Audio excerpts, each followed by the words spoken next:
And welcome back, ladies and gentlemen. This is not Khaldor. This is some fella that I found just laying around the place. I'm not sure who this guy is, though. He's just up here and I know hanging what out. you guys are all thinking. Like, what is Sub-Zero doing over here on the casting desk? Don't worry, guys. I assure you, it is I, the Sidestep King, the quest complete, now I feed, and I got the proof right here. There you go. There you go. There you go. Oh, that's who he That's is. who I am. Fan Hot's here, ladies and gentlemen, to bring some casting and some analytics. Fan, how you doing, man? I'm doing great, man. I'm enjoying watching all these matches. There's been some really great high-level play so far. We were talking about it. It's been 4 years since I've seen your face. I mean, obviously on a webcam, it exists, yeah, whatever. yeah. But it's good to see you. It's good to see everyone back. We were watching the matches. What do you think so far? Well, it's been a really unique experience, first of all, seeing all these friendly faces, all these, to me, famous faces in the hot scene, finally getting to see the Korean players and the European players playing on Zero Ping. The matches have been they've been pretty awesome, but I've noticed North America is not doing too hot right now. But as Khaldor and I were talking about, it seemed like they came with some heat. They're ready to play, just not fully able to get to the full third series. Most of the time on a Friday, you have those 2-0s that do occur, but they look like they're wanting to game, Yeah, they're definitely putting up a fight. Some of those games have been very close, and, if you're a North American fan, I wouldn't lose hope just yet. I have a lot of confidence after watching those games that 30K, they'll do really well. They got a good shot to win. Woo! USA, let's go! All right, let's do it. So Kevin actually is the mastermind that's helped put this all together. And the first thing he did when he put this table out, before we even had monitors, before we even had a keyboard and all this stuff to work, he put American flags on the keyboard for us. So we got to make sure we use them, That's true. I love them. They're actually great. America. And we have little mugs here, which are pretty nice. I don't know if you can read that there, but it says Heroes International 2022. Having a blast here. So, fan. We're about to set up for a series. For those that are excited for more EU versus Korea, we actually have the number 2 seeds for both of them. We have Ammonite and Bang Bush coming out. That Any we do. preliminary thoughts? I'm really looking forward to this match because, like I said, after watching the other matches, pretty much solidified my thoughts that, the tournament favorites, any seed number 1 from any major region seems like they can take it. I believe 30K can take it. I believe Tempest can take it. I believe Washed Up can take it. They're all displaying basically what we'd expect of them as a number 1 seed, right? Sure. But I really feel like the dark horses of the tournament will be one of these 2 teams. One of these 2 teams likely will also be in the contention for that number 1 spot. So I'm looking forward to seeing what they got here.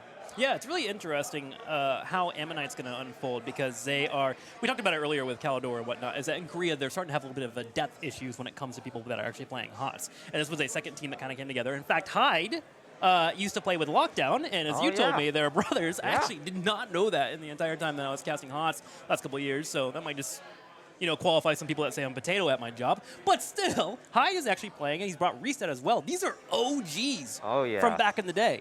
Yeah, these guys are legends in the HGC scene. Tempest used to be both Hyde and Lockdown along with many other talented players. Sure. Really cool to see all of these names from HGC back again. Haben, a newer addition, but I'm sure everyone's familiar with him. I myself have played with Haben many, many times in North American Storm League. Where do tell? You can't just drop a bomb on that. How'd it go? This guy is very solid. He is very good at tank, and that's when he hits on probably 180 ping or something. So really looking forward to these guys playing on 0 ping. I can't wait as well. Now on this side, we do have Bang Bush, which is going to be an interesting lineup. We have Hinning Skog, Nagram, and Swamp Grata, which is one that I still have problems pronouncing. And then the final one, Ultralisk, which is a player that I am a fan of. I think he brings a lot of aggression to the table. He's a great flex player, really delivers on the front lines whenever he needs to. And I love his flanking ability. Absolutely. That's my boy right there. Like, actually, back in CCL Season 1, I fielded a team called the Sidestep Kings. Yeah. And both Hyde and Ultralisk were on that team. So for a short time, they were teammates. You thought that highly of them. You put them on a team. Actually, I knew Hyde was really good, but Ultralisk was a bit of a newer name. I wasn't too familiar with him. I went with him because Cattle told me, yeah, this guy, he's good. So I wasn't convinced at first, and then I saw his first game, and then I was like, okay, Cattle's right. He's really good. I'm excited to see him play today. Again, with this being the number 2, this is probably the first series of the day, because usually when you have a 3-day tournament weekend, your first Friday is going to be a lot of 2-0s. It's just how seedings work out, people working together, people come up with a game plan. They've had months to prepare if they know the tournament's coming their way. But this is one that we could see go the distance to a game number 3. And I think that'd be really, really great to get an idea of the spirit of competition that we're going to have this weekend. And with this going on a map like Infernal Shrines, I see that possibility actually happening. Yeah, this is a map where it's not particularly easy to snowball the game to a quick victory, so looks like, at least hopefully, we'll be able to see a lot of action in this game. If there's anything in particular that would be out the wheelhouse of what we've already seen today, what could we see on Infernal Shrines? I remember in the past we used to get a lot of Ragnaros, a lot of transformation characters like Alex Straza because they're good on the shrines. Yeah. I'd expect you see more of the same, but what I'm really looking forward to is what Ultralisk is going to play. Like you mentioned, I think all the European teams kind of have like a stylistic difference. Like Sure. Nick is a player that really enjoys Tracer, as we saw before, and Sergeant Hammer. Outplay characters. Oh yeah. Whereas Ultralisk, he also enjoys outplay characters, but of a slightly different variety. The Ultralisk I know really likes characters like Genji, really likes Maiev, Kerrigan, and some of these characters are really good on Infernal Shrine. So. I mean, honestly, like, Ultralis is so good. If he showed up and he was like, I want to play Gazlo, and just did it, I'd be like, all right, we'll see what you got, man, because he's That's that true. talented of a character, or of a player. Now, just a quick update for you guys. We are currently setting up our next game, and we're waiting on one player at the moment, making sure everything is nice and lined up. So before we do that, I actually kind of just wanted to spend some time with Fan and just talk about life. Fan, what's it been like for you in the last 4 years? I mean, you've become a streamer extraordinaire. I feel like Khaldor runs the morning and you run the night time, if you will. You're the Batman of HOTS. Oh, I'm honored. I've never been called that before, but I'll take it. Bat fan I am. You know, that's. There we go. I mean, the people in chat will know I'm basically sidestepping and feeding every night, all night. Then that's kind of been going on for 4 years. That's how I roll. Yeah, I mean, he does a great job at it as well. You know, you and I were talking a little bit. There might be some synergy between us some day in the future. Maybe a little bit of StarCraft 2 action, which I think would be super fun. You know, StarCraft 2 as a playground for where we have a lot of these characters coming from in Heroes of the Storm. And I just love to get back to my roots occasionally and kind of feel that out. So that could be a fun little night stream that we can do in the future. That's true. Now, we do have all 5 of our players set up, and I believe everyone's getting ready to go. We're getting ready to lock in. Fan, before we jump into the match, I want you to predict what's going to happen here. Are we going to a 2-1? Is it going to be a 2-0? I want to hear the news. Well, like you said before, we've had too many 2-0s, so I'm going to predict a 2-1, if only because I really want to see 3 games here. Okay, I'm going to do a 2-1 as well. I want to see a 2-1 all the way, and I'm not going to pick who the winner is going to be. I just want the score to go to Game 3. I don't care who wins. I just want the best competition here. So we're getting everyone ready. I got a ready coming in from Cross. Can we get a ready from the 2 teams? And then we head in. Oh yeah, it's looking like we're you cursed it. That's a caster curse. We're never going actually. I just love like the tone of excitement you have. Everything for you is like, yeah, this is gonna happen. It's gonna, I don't ever hear you just yell. chilling Can I out get a here. primal yell from you? Just let's go. There we go. Close 3, enough. 2, 1. In the Infernal Shrines, powered by Fan and his primal yell. Let's do this here. Let's go. Onwards to the draft. Now this should be interesting because the regions have been showing some stylistic differences with their drafts already. Yeah. As you've probably noticed, like the European drafts featuring the Tyrael and the Jaina and the Tracer, these are pretty unique to Europe actually. The other regions wouldn't play them as much. And there's Ultralisk Kerrigan. They've done their research. Gone in first ban. I was looking forward to that, man. I can't believe they would do that to us. Unlucky. Kerrigan, great on Infernal Shrines. Why? Well, she's really good at resetting on all of the shrine minions. Yep. You're able to get them quickly, efficiently, generate shields for yourself. But, what? They banned the Maiev too. What's Ultralisk gonna play now, man? I don't know. Maybe it's time for that Gazlo. A Lucio ban coming out once again, and we're going to see what our second ban is going to be popping up. We have been having a Sergeant Hammer. Ooh, Hogger. Hogger is actually one that we have not seen in this tournament, but we all know Hogger is strong. Oh yeah, and Hogger has a way to infinitely spin on these shrines and basically get as close as you can get to automatically winning a shrine, so that's a very good ban for them as well. The Tasmanian Devil himself. Now, Diablo will be the first pickup. Diablo's been a mainstay on this map forever. One, when you're fighting on the shrines, a lot of angles you can come in and get those wall bangs, but also he's just great at controlling space, which is something that is very limited when it comes to the shrines. The developers really did a good job of tightening up those corners of those entrances, and Diablo excels so well. Our first Brightwing of the tournament, and a Blaze also coming in for our European team. Yeah, these are some interesting picks here. Now, they're still lacking percent damage on the side of Bangbush here, so it looks like they might be opting for some more of a global play with the Brightwing, not concerned with locking in a percent damage too early. We'll see if that comes back to haunt them later. Now, Malfurion, which is going to be a tried and true combo you're going to see a lot. You might see a Stuke up in the future, but Malfurion is a great healer for large, meaty front lines, and also the follow-up for the root is just great for Diablo in general. Hanzo coming in as well, which is going to help out with poking down those shrines and clearing them up. And if you were to see a Tychus ban here, would you think that would be an okay pickup for the Korean team or not? Yeah, I'm actually thinking the Korean team very likely should be banning Tychus here, but they're going for Vala, which I don't mind as well. This is something that I've been noticing about the Korean teams.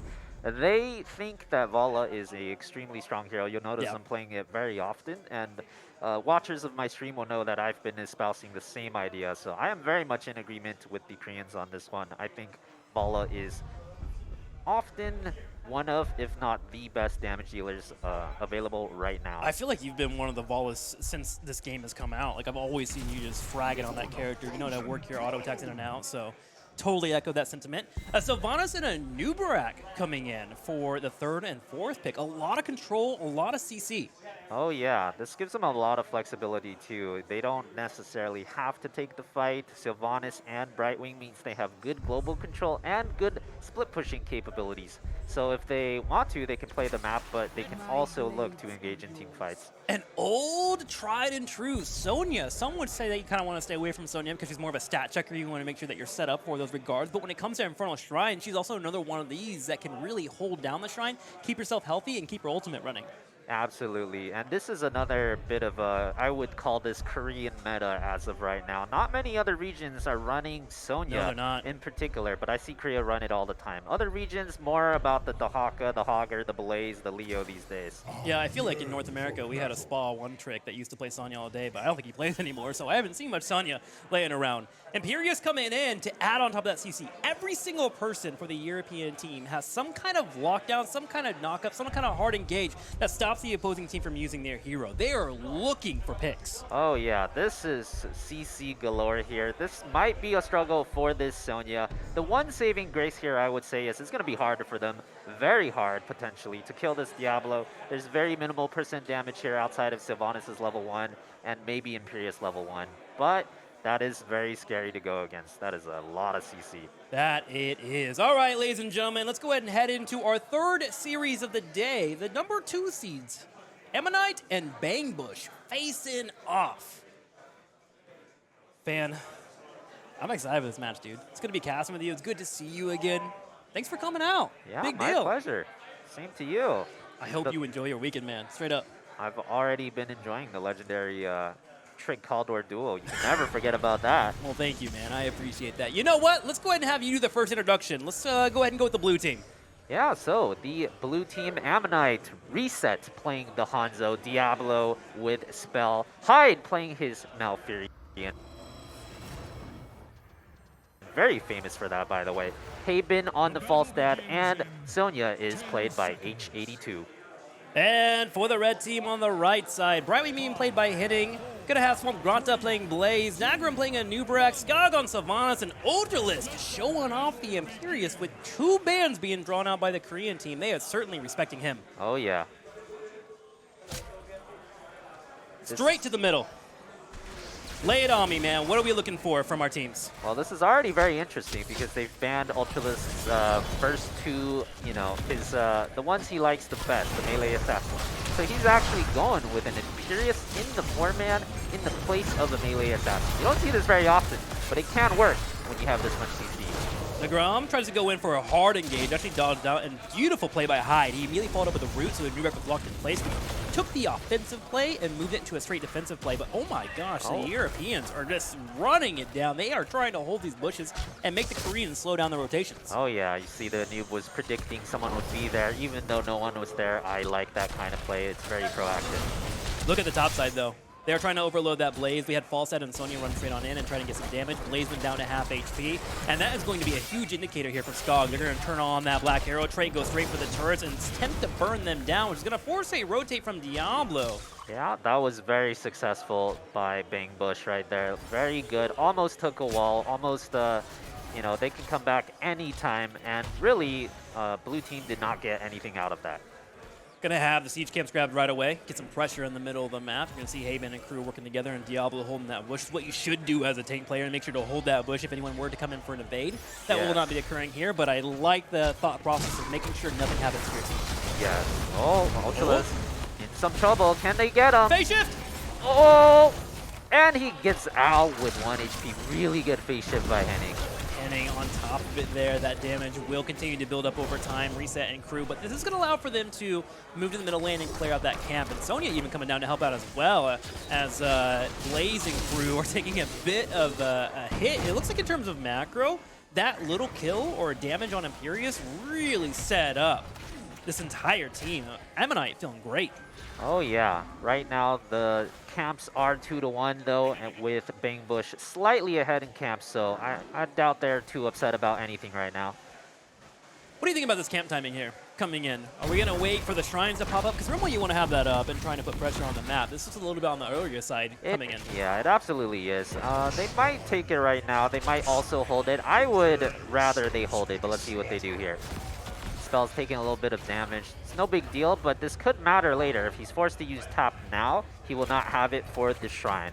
Yeah, Imperius chunks too. Like, that front line is going to have a hard time. It looks like this is more of like, hey, we kill whoever is out of position. And usually Diablo's going to be on that front line, and they don't seem to fear him that much with the CC that they have. Now, it will get harder later on. Of course, we build up through our talents. Spell should be in there. The W build come online as well. First shrine popping up, and we have that camp in the top. Yeah, they're getting the clear on this. So far, I feel like Bang Bush has been half a step ahead on the macro the entire way. They're out-camping them, they're out-clearing them, they're getting a little bit more building damage, but we'll see what happens on this shrine fight. Hyde rotates over to try and get an eye. H82 putting some damage on top of that Sylvanas. Skog able to handle it pretty well. 9-9 so far. Full damage on top of Diablo. That spell's just going to come out though and keep him alive. And Nubrak getting chunked down. Sonya goes in. She's starting to spin. Oh, that is huge damage. Oh, doesn't want to overextend too far though. Now Spell Shield is down for Diablo. They could go for him again here. And here they go. Combo. Root comes out. I like the idea of trying to get that Malfurion root first. Imperius still has his impale and could go in. He goes in. Double he gets stun. 2. Can they find a pick? Diablo low on HP. HA2 though, trying to run him down. Oh no, Ultralis, can he get out? Oh, 1 HP. He's out with 1 HP. H82, 1 HP as well. Everybody lives. 30 to 20 in terms of minions being grabbed. A full tap coming in for the Europeans. 31 to 26. This is actually so close. These number 2 seeds really showcasing what they can do. Oh, it's big. Whoever gets this one is going to be very far ahead because of how much they've been both committing to the shrine. Both essentially all in, but Europe gets the first shrine. That puts them at a pretty good spot here. This is not just first shrine, but this is first shrine with Sylvanas push. Incredible uses there of the Falcons on both teams, actually. If you look over to the Europeans, they used it so they can grab the shrine. On the other side, our Koreans went ahead and used the tap to make sure that they had enough resources to clear out this Punisher that is moving forward. Meanwhile, in the top lane, though, Funkgrante and crew are looking for a kill. Even though they don't get that kill, that's still really good for them because they got a ton of damage. They can maybe get a wall or continue with the gank in another direction, which they've chosen to do. Oh, the John Cena! John Cena! Oh Malfurion down. I haven't seen that happen in forever, and with Hyde going down, that's going to be 2. Malfurion and Diablo both getting picked in the matchup here. Incredible play, and a fort will also fall. And typically on the first Punisher, you might have a fort get bruised, but it going down fully is massive for Team Bang Bush. That absolutely blows this game open. Team Bang Bush is in a dominating lead now. When you get this far ahead with Sylvanas, you can just go ahead and do exactly what they're doing. Run around, take all the buildings you want. And this is the best time to do it because Diablo is very weak before level 10. Like I mentioned, they don't have much percent damage. Now he gets full souls and fully, you know, stacked. with all of his defensive talents. In terms of those stacks right now, just to give you guys an update at home, it's 67, 18 for the scatter arrow build coming in from Hanzo, so that will unlock in 2 more, and of course get that damage amp up as they'll continue to work on those auto attacks and fling out those arrows. Now, with Team Ammonite being down, about a level here, there's going to be a 10 connecting for Team Bangbush. What is the best play for them? Do they try to soak? Do they try to stay alive? Oh, hang on, hold that thought, man. Oh, can they get H82? It's close. Oh, but sidestep. he gets out alive. Really good sidestep there. As a sidestep king, what would you rate that sidestep? That one was a 9 out of 10. I'll give it a 9 out of 10. Pretty good here. I really appreciate that you said out of 10, because a lot of people just throw out a number, but we got to know the scale. Oh. Mind Control comes out. It's going to be hitting Spell. Imperius getting locked down into a corner. Doesn't get hit on the wall. Ultima's trying to retreat. Able to pop up his own shield as well with his heroic, and able to escape away, but a lot of trades happening there. Oh, yeah. And even though everybody gets out alive, Bangbush goes with another wall. So they are really ahead in the structures at this point. Yeah, my only worry is there, they did use a lot of heroics. Mind Control will be back in 15 seconds, as well as a new Rex Cocoon, and then, of course, Imperius' heroic will be up in 47 as well. But this is a good time with fresh heroics coming up for Team Ammonite for them to try and maybe force a fight or maybe steal away a camp. Oh, absolutely. They know they don't have that cocoon. They know they're missing multiple ultimates. It looks like they are well aware, and they want to fight. Blind arrow. Oh, it hits too. That's actually such a good predictive arrow. That's just game sense right there. There was no scout. They did see the Anubrek above them, or excuse me, the Anubrek above them, so they knew that protection was going to follow up. What a great read there. That's the kind of things that you need to do if you're trying to come back in a map that you're be losing. You gotta make plays, and Reset is totally ready to do that. Absolutely. Even though it didn't work out, it was still a very good idea. They knew the ults were missing. They tried to force a play, but now they're the ones missing arrows, so that might come back to haunt them, even though it was a good idea. Very good point there, Fan. Now, with the Shrine on the bottom side, Team Bangbush says, we could probably afford to give up one objective. Let's use this time to put some damage on the fort and see how they respond. Oh, this is really good. They're Big split web. pushing. Yeah, that false stat is most likely dead. He's dead. Polymorph. There's nothing saving this guy. Polymorph comes out, locks him down, full CC that. Move his character in any way, shape, or form. And what you just started it here, is there a chance we see a rotation from Bangbush to head down, or do they just take the top lane? They could do either one at this point. They're so far ahead. This is really a masterclass on rotating and macro by Bangbush right now. Blaze is playing safe while the rest of the team constantly disables forts, takes them, and does 4-man ganks on top of that. The layers here are just so great. Team Bangbush right now should be called Team Cake. They are delivering when it comes to CC and the movement. Now another Impel comes out, locking 2 down. Diablo trying to find somebody. Pulls down Swap Grotto into the corner, but immediately he will drop down his passive as well. H82 trying to stay alive, pops his ultimate, needs a spin, can he hold? That's a big spin. He got forced out.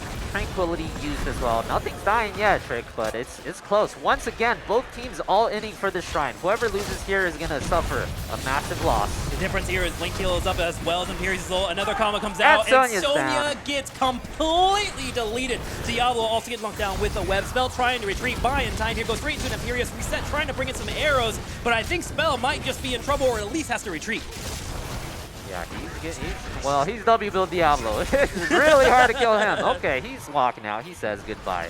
Pushing him off the Shrine. Here comes the Punisher, and this is where Sylvanas can get a lot of value. They might be able to get a key. Yeah, it's very likely. This is snowballing out of control real quick. It's really bad when both teams all in a Shrine. It's really bad for the losing team because you're effectively almost losing 2 Punishers there. Sure. You did not get your Punisher, and in addition, the enemy team gets theirs. So they're falling very far behind at this point. I don't know if they're going to be able to fight this very easily. Down a talent here now. And this is the frozen one too, which is really annoying. It even turns off the keeps as well. Oh, the Punisher's about to jump. A big arrow does come out, and Anubrek gets deleted. Punisher's about to jump. It does jump on the reset in the bottom left. Hanzo's able to stay alive. Oh, H82's flanking here. They want this 5v4. You think they get it? They sure do. There Looks goes like the it. slam. There goes the spin. Diablo coming in. Haven trying to keep up the auto attack. Odorless is sacrificed by his team. They say, you know what? You're dead. We're going to leave. And that is going to be Team Ammonite. Turn around and... Very well played by Team Ammonite. That arrow barely had enough stun to kill the person they needed to kill. Oh. This is a funny image. Oh. Oh my god. Oh. Yeah, this is what the Koreans will do. If they find a kill, they will not allow you to back up and grab anything. They walked over, Diablo instantly scouted out their opponents, waited, made a call out to Haven as well. False set rotated in. Great play here in the mid game here from Team Ammonite. Yeah, they were 2 levels down, and now they are even. That is really big for the Korean team here. Samgata, though, trying to find a false head. Makes him at least tailwind away. Sonya keeping up the movement here, and okay, things are slowing down a little bit. We're going to start setting up for the next shrine phase. That 16 is looming for both of our teams. Yeah, it looks like Bangbush will get it a little bit earlier. They are still definitely ahead as well. They have all 3 keeps alive, whereas the Korean team has none, and their bottom keep is exposed, which exposed if the red team wants to do that. With you losing all your forts here and you lose that first layer of defense, oh, hang on, hold that thought here. Reset, getting locked down, another polymorph comes out. He still has the jump available if he gives the wall. He gets the jump and skedaddles out. Barely made it out there. So back to my question earlier, when you lose that first layer of defense, how much of a pressure is that in game? How do you handle that as someone that's already played in the pro scene in the past and been in a position that may require you to kind of like knuckle up and get it together? That's actually a pretty big disadvantage when you're pro against pro, but hold that thought. Looks like they're doing exactly what I said here. Really good use of their 16 talent tier here. As soon as they get 16, they know they can freeze this keep. They know they can push for it. They get it. Oh, hang on. Get that auto attack in. Never want to call it too early. As long as they don't overextend, there's really not much the Korean team can do. HA2 coming over. Here's false set as well. Remember that Mighty Gust is available. They can push him into the wall if they need to. Spell stepping forward. HA2 gets hit with the mind control, but Hyde is there with the heals as always. Sonya's almost dead. He's just getting chunked out so hard right now. Spell goes in, but Sonya's already out. I don't know if this is a good engage. Lightning Breath comes out, locking down that back line. Skog having a hard time. Hyde just providing the heals for his team. Somehow they're holding. Odalus gets completely sidelined here as he'll get taken out, and the Koreans turn around and they're looking for more. Oh my, but red team goes back in, and they blow up Hanzo just like that. That's massive. That's damage there. But H82, he does not care. He keeps putting in Diablo with the combos. It's a full team wipe! 4 taking out a new Barak in the bottom right all by himself. But what's he going to do? That was really unfortunate for Bangbush there. They played that really well, but at the last second, the false dad managed to get 16. He flew in. They forced the 16 versus 16. And Ultralisk was left hanging a little bit there. They almost got a kill on Sonya.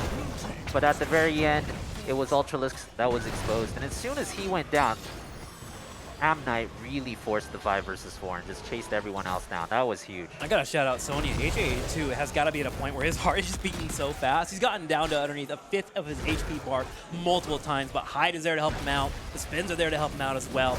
Able to turn around these fights and allow Diablo that lane to move in and force those issues. So suddenly now, this game has been flipped on its head here. We're about to move to level 18 for our blue team. They'll be getting closer to that level 20, and with a Shrine activated in the middle, this is an Arcane Punisher. This can do massive damage. Oh yeah, and this is where you're gonna start getting nervous if you're Bangbush, because the Diablo has hit his full power spike. He's level 18, he has full souls. It's gonna be almost impossible to kill this guy. All right, let's see what they're gonna do here. The Arcane Punisher comes up. Samgana and crew are trying to bait out some abilities, so they have a better chance of defending this wall. The good news is the wall is halfway up here, 1 tower and half a gate. Fort will be the next major focus. The new Brag needs to get over and use the unstoppable. There it is, and they can try to burn this thing down ASAP. At the same time, you're looking at Reset here. He'll be the one that wants to force and engage off the Punisher with an arrow if he can. Yeah, it's a good thing that they had multiple forts to fall back on. They can slowly whittle away at the Punisher's HP here. It'll be kind of hard for Ammonite to get the keep here if they don't get a hero kill. We'll see if they keep going. Jump goes in, straight on top of Sylvanas, is able to get out thanks to her Banshee Milk. Jumps away right away, so Grada steps up, looks at H82, who has ultimate currently running at the moment, and they finally defend the Punisher, but man, they lost a fort and 2 walls. Yeah, it's starting to look rough. It's starting to look rough for Bangbush.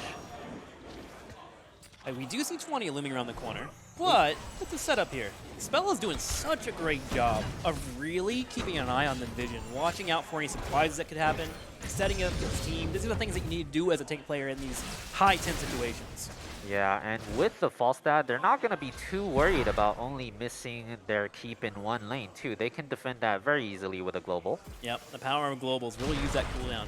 I know a lot of people like, usually fly straight to those waves if they need to. Save that fly. If you need to, back all the way home, go get the defense. That way you can fly to the team fight. That's the true power of a global. You can pretty much be everywhere if you have that cooldown up. And at this point, both teams need to soak to 20, but like I said, I think this Diablo is going to be a massive problem. How they deal with him will be instrumental because the crowd control, Diablo's not afraid of that anymore. He has more than enough HP to tank all of it, so they're going to have to find someone else. They're really going to have to try to pick somebody else off, or they're basically never going to be able to chew through the front line. What do you think about the level 20, though, for both of our teams? I mean, you look at Sylvanas, and she could go for the 20 that gives her that cooldown reduction. You have a darn near 15-second cooldown on that mind control. It brings a lot of CC in a team that already is aimed at locking down people. Yeah, I actually think Mind Control 20 is far better than Mind Control 10. You can just spam it nonstop, look for picks all the time once you hit it. It's great for disrupting a fight. Get it at 2 or 3 TMs off. That's one of the great things about Heroes. There's not as much blow up as you see in other MOBAs, so you have time to really unfold that. Now, with the Punisher spawning on the top side of the map, you see Sopganda and crew trying to where they might be, setting up their lanes to push forward. They know bottom lane will be pushing. And you have a new Brat constantly scouting out every single angle, trying to keep the information up for the team. Yeah, Ammonite is already at the shrine, so they are prepared. They're already set up. It's going to be up to Bangbush to go in and find a good engage. New Drag goes in, gets the knock up. There's the mind control we were talking about earlier. 13 seconds up off again. Oh, Sonya. Sonya's low. Pops his Iron Shield. Spinning away. Oh, that is an infinite lightning breath Diablo. He's going. He's never going to stop. You got to get out. Got to get out at this point. Burning down the bunker. Blaze likes heat, but not that much heat. Finally, the fight will unfold. A lot of cooldowns being used there, and the EU team is forced to pull back, but that mind control is back up and available. That cooldown is massive for them. If you look over at Team Ammonite, you can see that they have about 30 seconds until their first heroics come back. Yeah, and Team Ammonite seem to realize this. They are bailing. They do not want to fight without their ultimates here. This is a very smart choice. I agree, actually. I love that. They actually ran on the bottom, clear everything up. Why not use that time, your downtime, to clean up the rest of the map? Brilliant play by them. Now, we got to see if they're going to take the Shrine fight after this. It looks like they are. They're still going to be missing some ultimates here, and they're face-checking into a lot of bunches. Gosh. Was that the call? Sonya's getting low on HP, down to 300. Absolutely deleted the aggression, not paying off. And now Ammonite is in a 4v5. Oh, but speaking about level 20s, that is one of the best level 20s in the game. Wind Tunnel coming out, just hard disengaging there. I literally have no idea why anyone picks Adrenaline Blast when you have that level 20 Mighty Gust available to you. It is so freaking strong. We're not winning a fight, back away. Winning a fight, push him into a corner. It has so much versatility. That's true. Okay, looks like the Shrine is going to be going over to Team Bangbush. This could be a death push for them. Remember, they have that Sylvanas. They want to at least grab the keep here and maybe some core damage, and that would expose the top and bottom portion of the map. Now, meanwhile, the camp that was grabbed for Team Ammonite is actually getting some decent damage. That keep in the middle. A lot. It's going to get that keep in addition to this camp eventually. Now, with that being said, the middle of the map on most maps is usually the one that you don't mind losing too much. It's really hard to push in on the middle. Bangbush wants to end this game right here. They're positioning for the end, and we'll see if they can do it. They might just be able to with the Sylvanas passive here. They're committing. Mind control comes out. Punisher goes in, locks him down. Diablo drops down to 900 HP, but gets healed up. The Mighty Gust coming out as well. The Punisher will jump in about 4 seconds here. Mind control's up in 3 seconds. Oh, the web overlapped with the spear there. They're kind of overlapping cooldowns. Mind control going in. Locking him down into the corner. Bunker comes out. That's a deletion on Sonya. Once again, Diablo also getting picked. He will be back in 3 seconds. That's huge. They might have it. 2 people, that should be enough. If they play this well, they can kill the core here. All right, core starting to take that damage. Another lockdown. More CC. Diablo trying to fight for his life. Drops down the fire stomp. Gets a little bit of healing. Goes for another combo, but thrown across the map. 80%. Moving down is this core. At the same time, Reset trying to poke from a massive stun. Goes straight for Skog, Hitting in trouble as well. Hitting able to blink in, providing the heals. Fan, they might be able to do it. Yeah, it looks like they got it here. 3 people. It's really hard to stop all 5 if they just all in the core. 30. Everybody's hitting it. 20, down to 10, and ladies and gentlemen, the second seed Bangbush is going to get the victory over Team Ammonite, and we're going to a game number 2. A wonderful match, I would say, coming out from Team Bang Bush. The middle of the game, I would say, goes over to Ammonite. Their mid game was spectacular, fighting those fights, getting the aggression in. But the macro overall coming in from Team Bang Bush secured them the win there at the end. They really utilized that Sylvanas and the CC. Oh yeah, they had the macro advantage throughout the entire game. Just constant structure advantage, constant Sylvanas pushing, and it really helped them out towards the end there. If you had to pick an MVP of that match, who do you think it was? It's really hard to pick just one, but you know, I want an MVP, not even necessarily a player, but the Sylvanas pick even. Just the Sylvanas and the Brightwing, the draft itself was really good. They played it extremely well, always ganked weak lanes, and then took buildings after the gank. Meanwhile, Blaze was playing very safe on the opposite side, so Ammonite really couldn't get anything done there. Yeah. I want to shout out Nagram in particular on the end. Nubrak. I thought his engagements were wonderful. He knew once he read what was going on in the team fight, the main safe that you would have was high with Malfurion, dropping down the roots. And I love the team's composure and discipline not to just blow all their cooldowns. They went for a burrow charge, waited for a hop, and then re-engage afterwards based on how the fight was going. And I thought he really played that front line in a particular manner that really excelled for them. Now, with that being said, on the other side, Spell on Diablo, it looked like he was struggling in the beginning, but once he found his footing, him and Sonya, even though Sonya got chipped out a lot, were able to get things done. And I think we're going to see more of that in the future. Oh yeah, absolutely. And I think we can kind of see the Korean meta here maybe not working so well because so much CC was drafted on the side of Bang Bush here. You could see every fight, whenever the Sonya ran up to try to fight, he would lose like half his HP almost instantly. Just stun into stun into stun. Even with that CC reduction, it was not quite enough. It looked like he was struggling a little bit towards the end of that game.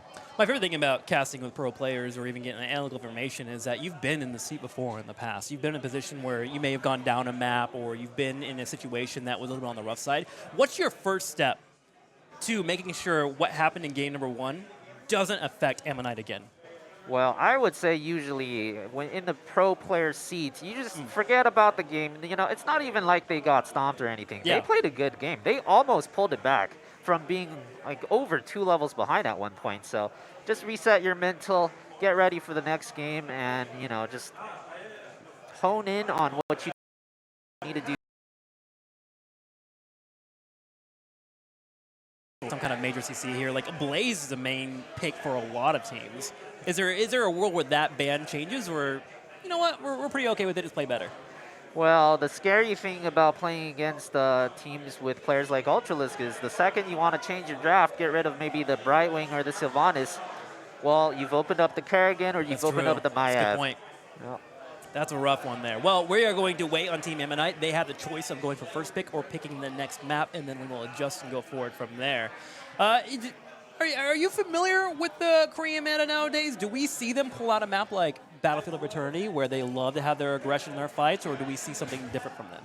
I think it'll depend on the team. So we might see like any given map depending on the personal team preferences. But yeah, we'll have to see. After this game, I'm not so sure they want to pick a big map. If they pick a big 3-lane map, they might end up getting macroed again. But we'll see what happens. Well, we have our answer. It is going to be Towers of Doom. I don't have the answer on who got the first pick, so I don't know whose map choices is, but we'll figure it out when we move into the draft.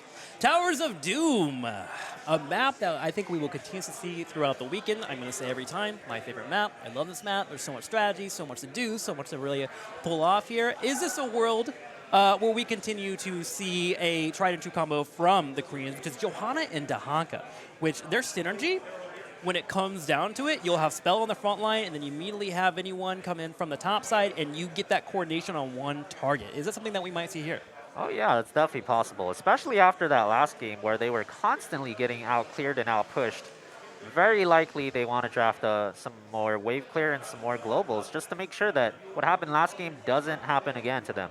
All right, well, looks like our teams are ready to go. 3, 2, 1. Let's go into game number 2. Towers of Doom, Ammonite versus Bang Bush. Please, give us a game number 3. Gosh, I would love to see that so much. Here we go into the draft. Was first pick? Who was first pick? I want to find this out right now. And it is... And it is... And it is... First pick is going to be... Ammonite. So it looks like they chose that. My Ban once again. Well, Kerrigan not quite as good on this map as Yeah. on Inferno Shrine, so we'll see if they decide to stick with that Kerrigan for the second ban. I feel like it'd be such a waste of a ban on this map. Oh my gosh, they respected enough. Wow. Oh, that is a lot of respect right there. That is a massive lot of respect. Another way that they could have like approached this is take out the Blaze, because like you want to have something that can protect Kerrigan. Divine Shield used to be the old combo with Uther, but Blaze is something that is very European, where you have Kerrigan going for the full combo, you have Blaze coming afterwards up the bunker if they see any aggression coming their way. But they decided just to get rid of it completely, and Diablo will be the first pick once again. Yeah, the Koreans value Diablo a lot. They really like first picking him or picking him up in their first two. Just gives you so much. Like you can kind of take a bit of a beating. You have a massive health pool. If you have a proper healer behind you, you're good to go in that regard. Regen globes are massive on this character, and then of course the ability to force a fight. Brightwing and Dahaka, the double global opening here for Towers of Doom. That is scary to see after witnessing the first game. Bangbush has shown that they know how to macro, they know how to play the map, roam across it like crazy, and when they're opening with double global, that is quite terrifying. Yeah, my wonder is if we're going to get a Johanna to mix in with this Dahaka. She's usually the staple that you mix with Dahaka just because of her ability to bring in the wave clear, but also to force the fights on any regard without getting CC'd thanks to her trait. Could also be a possible ban, but there's that Rhaegar and that Volo once again for Ammonite. Yeah, these are very strong team fight heroes. This time, I think Ammonite's got a stronger team fight than last time by far. I rate Vala to be a overall stronger hero than a Hanzo when you really need to just bring in the damage, bring in the pain. Is that because of the consistent auto attacks? It is, yeah. Makes And sense. Rhaegar also gonna be doing more overall damage. And Rhaegar, honestly, an overall higher tiered hero than Malfurion in general, I believe. The Johanna ban, smart. I love that. It makes it's just too easy for Johanna to walk in and Dahaka flanks in because she gets so much priority with her trait. So I love the ban there coming out. That's going to open up some other options. We've seen Garrosh in the past, a little bit off, especially with Hanzo being available and being picked up and the Vala's poke. That's some potential pickups here. What other things would you like to see? Well, a very NA way to approach it would be like what you said, Garrosh Tychus. Yeah. That would be my way to just straight up counter the Diablo. That's something that usually works pretty well into it, but this is more of a European flavor for sure. They're going with the Stitches and the Hanzo. It looks like they don't want to take the straight up fights. They're only going to fight you when they get a hook, potentially a Gorge, into a Brightwing Polymorph or some other CC. Other than that, they're just going to play the map. Putrid Bile is also wonderful against a Rhaegar composition. If they go for the Bloodlust, yeah. you pop your Bile and just walk away. It slows them down. Once they have the Rhaegar starting to expire, when it comes to that Bloodlust, turn around and get a hook. Oh my gosh, we got a Medivh and It's a Hogger. Medivh. I was not sure if the Koreans were going to play Medivh in this tournament, but it looks like they're going for it, and I really like that. Yeah. That is a crucial pick right here. Not only do you completely mitigate the Stitches hook, but you also synergize with Diablo. Sure. Diablo with the Medivh just becomes an absolute unkillable god queen.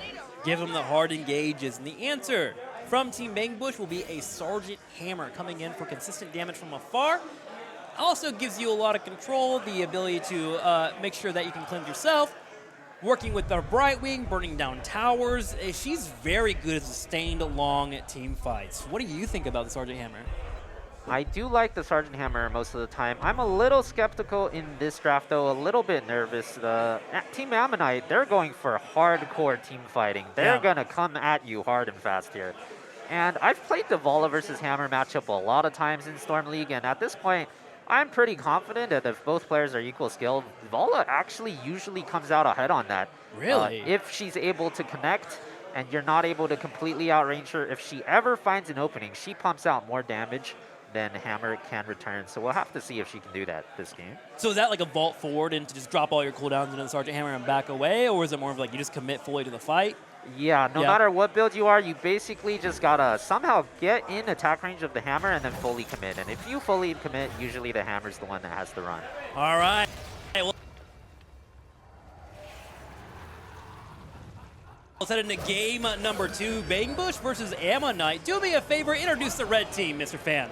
Yeah, sure. On Bangbush here, we have Henning playing the Brightwing, Ultralisk playing Sergeant Hammer, Swamp playing Dahaka, Nagram on Stitches, and Sko topping it off with Hanzo.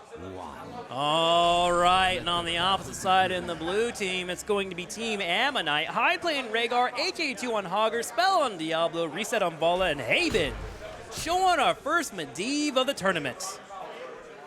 Yeah, I'm looking forward to seeing this Medivh action here. A lot of this rides on his Medivh. That is definitely a key pick. Depending on how good he can portal his team, protect his team, it's going to decide on whether or not they can win this. Oh my god! That is not... Did I just curse him? My bad, Haben. My bad. Congratulations, you have experienced your first caster curse. Medivh came out of bird form for half a second, instantly gets hooked, and absolutely deleted. Oh my goodness. That's okay. We call that a warm-up feed where I'm from. Everyone gets one. Warming up. Yeah, get your first feed out. Everyone does it. You got to go for it. But here's the reward for this immediate pick. You see Bang Bush runs straight to the bottom lane. Sapper's up in 4 seconds, and they go for a tower. Oh my gosh, that tower is literally half at HP. That is so low. They'll come back for that later. Oh, they'll get it for sure. I mean, it's only 2 minions worth of experience, but what's so great about taking out a tower is you stop the minions from dying so fast, which gives you more pressure over time. Here's the Sappers being grabbed right away. It's going to be a 1-for-1 trade. They've been trying to come over and scout, and it's going to happen a lot. Medivh will always be over your team, so you got to be confident in your calls and where you want to adjust on the map. Oh yeah, and Ammonite is pretty late to start this one. They wanted to invade, but they missed the timing for it, and their own growing trend in the series between these two. Bang Bush and crew are looking to make these plays, and Nagram's going to be one that you're going to keep an eye on. Another hook comes out.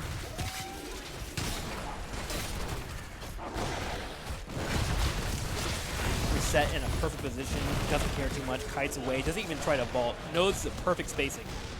And so far, they've been unable to close the gap on this Hammer. If it plays out like this, Hammer's going to get free reign. It doesn't look like they're comfortable or able to find a way into his comfort zone. Haben currently has 6 stacks so far. Spell taking a bit of a beating here. That turret finally going to get grabbed. Nagram step it up. Oh! Phase shift coming out, but it's going to be too late. Spell going for a hook, gets him thrown into a corner, and that is going to be a 1-for-1 so far between our teams. Oh yeah, Nagrom's got to be kicking himself a little bit for that one. That's the classic. You don't walk up to a gate with a Diablo right behind it. A little unfortunate, but they are definitely still in the game. Yeah, 2 characters you stay away from. Well, 3 characters. You have Garrosh, Stitches, and of course Diablo. If you're anywhere near a gate, you are overstepping. And he thought he had the protection of Sergeant Hammer, and of course Brightwing was at the right for a phase shift. It was... See how many shrines each team can get. Usually the team with more dominant map position is going to end up getting 2 of these here. And with the way this game started, I'm not so sure who that is anymore. Well, double globals theoretically should be an advantage with Dahaka and Brightwing setting up on that top right side. They grab their first altar, and Sergeant Hammer is content to hold this angle the entire time. Now, Haben is getting it out, comes in, gets a nice little stack off right away. We'll see if Hogger wants to come in. The score is 36-36 right now, and this fight is taking some duration. Oh, yeah. Oh, they're chasing Reset. Can they get him? Does he have a tongue? Oh, barely misses. Not fully there with the connect. Sergeant Hammer moving in, starting the Altar channel.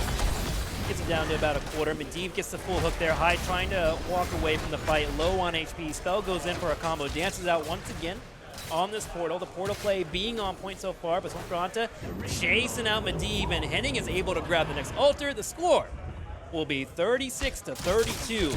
Oh yeah, and H82, not long for this world. Just gets scattered and he's out of there. Wait, Harger can die? I didn't even know that was possible. Yeah, that's not easy, but they accomplished it. Well, that's going to be 2 kills to 1 so far, a massive advantage so far, but one that is manageable for Team Ammonite. Immediately jumping on top of their siege camps, going to have Medivh scout out the opponents here. That's the one thing about Medivh, he's such a playmaker, and with Diablo being here, getting stronger as the time goes on, as we saw in game number 1, that mid-game will be strong for Team Ammonite, especially when their heroics come online. Oh yeah, Diablo, like I always say, very weak before level 10. You want him to get that as soon as possible, before you take the majority of your fighting. Oh, hook comes out. Spell gonna take some damage. Immediate polymorph goes down to half HP. Doesn't matter. Hyde is there. Another combo comes out straight on top of Nagra, but Zoltan comes in. Really good cleanse. Wow. Instant cleanse on that tongue. Well played by Hyde to with save the him. read. Look at that. He's still got it. He's for Ammonite right now, though. I must say, I don't think Haben's looking too deep here. up to make it into the hammer range, and if this keeps up, they're just gonna slowly get strangled out by the pressure of the hammer comp. That forward already taking a hit too. With the Haka trying to double soak though, he's keeping it in the game. Hogger trying to keep the pressure up the top right. Oh my god, I forgot helping hand was even a thing. A helping hand for Ultralisk. Come on over, buddy. Let's get out of here. Oh yeah, and you gotta keep in mind, with comps like these, you don't wanna just be in neutral state. You don't wanna be here just kind of doing nothing. You need to all in if you are the comp that is trying to beat the hammer. Every second you spend just kind of waiting around, that's another second hammer is poking you. So they're really unable to break the hammer here. Look, they're just all dying. Wow, Spell has some guts there. He actually stepped up and went to the portal just because he wanted to make sure that Sergeant Hammer wasn't his team anymore because they were losing that fight, and then came back afterwards. Nice feint of pressure from him, but I am worried going to this next altar with him being bruised up.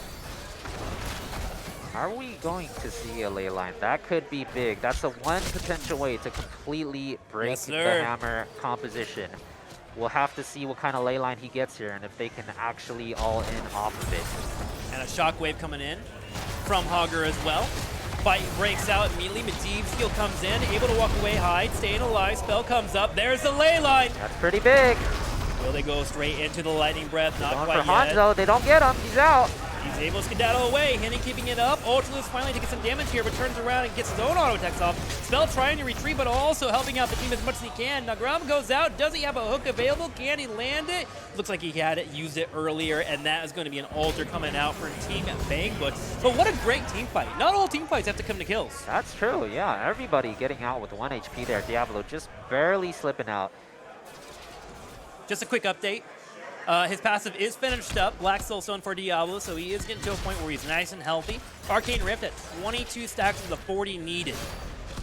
Yeah, this is a scaling composition by Team Ammonite, but I'm not sure they're going to get there. Vala only at 66 stacks. That is not particularly strong. That's only the first tier. Every 50 stacks, Vala gets a reward on that quest here. So they are really slowly scaling, and Team Bangbush is pushing their lead very rapidly. So far, definitely in Team Bangbush's favor. Spell still coming in from Henning just to make sure Ultralisk is nice and healthy if any combos come out.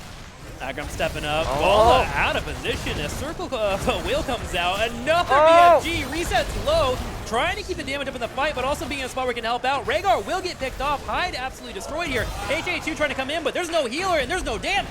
Oh yeah, Reset's staying around at 1 HP. He's trying to make something happen, but there's nothing he can do. They have to just give up this fort. And there it goes. Gonna though, he wants. Now look at both.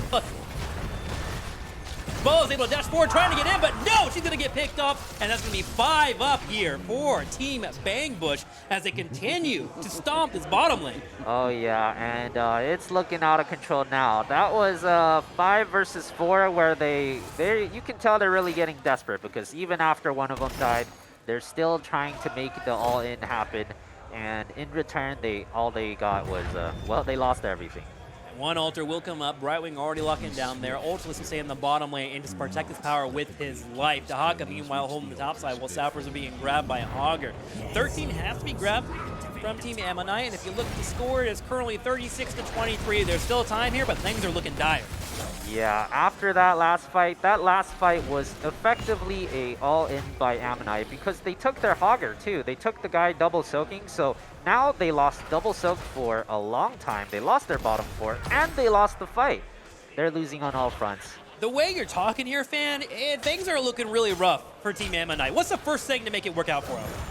Well, usually on Towers of Doom, if you lose your bottom tower, you're never getting it back against a competent team. So I always recommend people to look for plays on the other side of the map, or at least don't suicide dive bottom. That is actually a common strategy that a lot of people will tell you if you're losing. Overload a lane that's not normally overloaded. Try to surprise your opponent. Go for a 3-man gank. And that might actually be happening right now. If you look at the map right now, yeah, it looks Diablo, like they're hovering top. Riven. Everyone's hovering. Great job showcasing what we were talking about. That feels good, man. They seem like they might be starting the boss. They are. They're going for the boss, and this is so far. Play. The Sapper can't spawn 10 seconds ago. They were like, all right, our opponents are probably going to play for them. We see that there's a Sergeant Hammer in the bottom lane. She was near that fort, so let's just go for the boss. And they rip it right away. It's going to give them 4 shots on the core. So it's a bit of a nice maneuver for them, but they still have to answer 6 Sappers pushing the bottom lane if Team Bang Bush is able to grab them all, and they do. Hook over the wall! There's no Gorge, though. Let's see if he can make it out of here. Look at Stitches. He's so thick. He's holding that front line. He has a hook up in a few seconds. We'll be able to land another one. Hanzo Hero comes out. Nagram trying to step up. On the bottom right, a drag comes in from HA2. Leyline Seal landing on 2. Skog possibly in trouble. Geometry! Tip, not enough! Oh my god, the geometry from the Hogger into the ultimate, and they managed to break the hammer for the first time. This man's out here doing math problems. 1 for 2 trade so far, Hogger for 2, and with 2 altars popping up, Diablo's gonna grab the one on the top side, Reset and High start working on the bottom. Stitches can buy some time, and Brywing's trying to solo Medivh, hitting you mad lad. 1 altar comes off, and we are still doing their best to hold in the bottom right while we have Sergeant Hammer coming on in. Does she have her BFG? No, she does not. Can they delay this? Not quite yet, but Nagram is looking for a hook. Will he be able to land it? Decides not to. That was actually not too bad for them, though. The Brightwing dueling the Medivh there, pushing in pumpkins. I didn't see exactly how many, but that was like 5 or 6 pumpkins that the Brightwing just pushed in. What a beautiful play. And Khaldor says Brightwing's not good. What do you say to that? Oh, I don't know about that one. Brightwing is scary. Have you heard her talk? I have heard her talk. She wants to eat my insides and smile about it. It's kind of awkward. And the top right corner, 16 is about to connect, and both of our teams are even 26-17 so far. We've got a game on our hands. Oh yeah, and that fight helps both the Medivh and the Vala stack their quests, scale further. Oh. Is this a call? That feels really aggressive. That was really super aggressive. Oh. And Bangbush calls their bluff. All 5 members were there, double global, diving into towers. They get completely destroyed. Could that have gone any worse? Suddenly the altar is being picked up on the bottom left. We have an altar, or excuse me, 3 altars spawning soon. The map is starting to be controlled. That fort might go down to about half HP. In fact, they might be able to grab it all. 20 seconds for Medivh and Vala, which are pivotal for this team composition for defense. And yeah, look at that. That altar goes down. I don't know. I think they're going to regret that one if they're looking at the replays. Oh, yeah. It looks like they were feeling themselves a little bit after that last fight there. But diving into 2 towers with 2 globals on the other team available to respond, that was just not a good idea. Granta playing incredibly safe. I actually want to look here. He died once this game. If we pull up the stats really quick, he has died once actually. But I just want to commend his ability to kind of keep an eye on what's happening and really trying to stay away from this Diablo. Yeah, and speaking of deaths, the Medivh died there, and that sets him at 0 stacks, which means at this point he's probably never finishing it. To be fair, it does suck to lose that, and it is a very important power spike for Medivh, but I believe this pick was made just to make sure if anybody gets full engaged on, they can stop it. So he still has tools it's not here, the end of the world, but you still want the stack, you know? Yeah. It's not going to feel good. Sometimes you don't get the entire cookie. You only get half of it, you know? You gotta watch your calories, etc. Sapper's pushing in the bottom lane. Big W comes out, and this target is locked into a corner. Medivh cannot get out. Absolutely destroyed. Look at Reset. He's trying to pop up. He's trying. He's trying. But they he's get gone. 1 kill. Can they do more here, fan? I don't think so. It's 5 versus 3 at this point. They're just getting outgunned. 4 versus 3 rather. These tongues have been absolutely massive. Swamp just hitting them left and right. Outgunned, outmanned. It is so much here. For Team Bang Bush. They grab the fort in the bottom left. Now, there is a 9 total shots they still have to finish off this map, but things are looking great. And if we go ahead and look at the boss timer really fast here, it's going to be up in 1 minute flat. Another push in the middle lane here. 2 on 4 right now. Ultralist is just shelling away, trying to get a kill on Diablo. Can they get it? Oh, the tongue on Rhaegar. They don't need it. They get a dog, and they pick off Hyde. Rhaegar falls, and Team Bang Bush keeps up the momentum. Oh, that all but seals the deal here. 2 dead. It's going to be a 5 versus 3 for quite a while. If they get both of these altars, they are going to win if they also take this mid keep. Looks like they're pushing for it. Yeah, Dahaka's already in position, and he got here before Medivh, so Samgata can get off tongue. He gets it, he pulls him in. There's a hook available. Do they get it? They do! Oh my Spell's God. in trouble. He's trying to make it back. Hanzo arrow comes out. Can he get into the portal? He cannot! They had enough duration. Sergeant Hammer comes in, finds a pickoff, and Hogger is spinning to win. But can he win? No, the geometry is not enough this time. The number disadvantage is way too much. This is what Heroes of the Storm is all about. The teamwork, the coordination, the layers of aggression they're bringing, and another altar being picked up. And with 3 dead, two as Rhaegar is about to spawn, Team Bangbush steps up and grabs the altar. That's going to be a total of 4 shots going in favor for them. They have a boss available if they want to end the game. Henning starts the other altar. Is this GG? It will be as soon as they get this boss here. There's going to be some kind of 3 versus 5 miracle defense maybe. They do. Late line on 7. Yeah, it's not going to be there. No one can even get on the point. That's game. Henning goes for the final channel, and there it is, ladies and gentlemen. 8 shots flying across the map. They'll connect with the core, and Team Bangbush, the number 2 seed here from Europe, will take on the number 2 Korean seed Ammonite and pull off the dub. Oh, yeah. That was rather convincing, too. Yeah, that was a great showing coming out from Team Bangbush.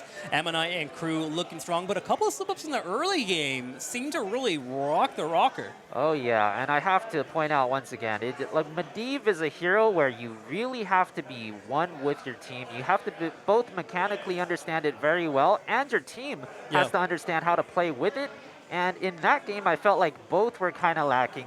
Both the Medivh mechanics as well as the team playing with the Medivh. There was never any coordinated all-in with Portal. Sure. Never any coordinated team rotations with Portal. Rather, they just looked a little confused about how to actually go about engaging the hammer. And while they were just standing there, they were just taking infinite free damage.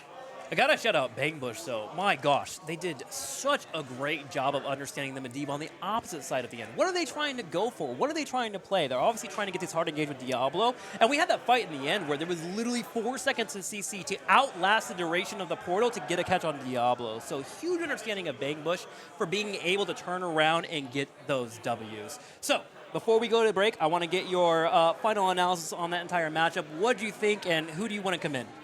Well, I definitely would like to commend Ultralisk on his Sergeant Hammer this time. 70k damage when the second highest was around 40k. No deaths. It was just free firing the entire time. They had no answer to him whatsoever.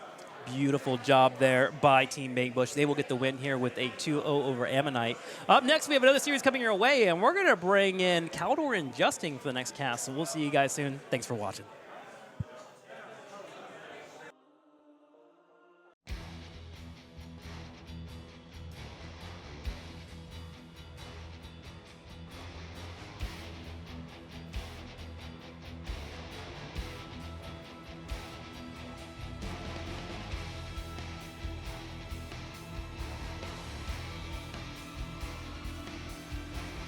Thank you everybody for watching the video today. I hope that you enjoyed the show and the commentary.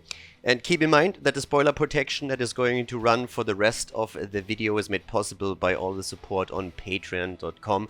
So guys, if you want to support my work, if you want to help me start new projects and keep the spoiler protection in place, please consider heading over to patreon.com/Khaldor. There's also a link in the YouTube description, and check that out.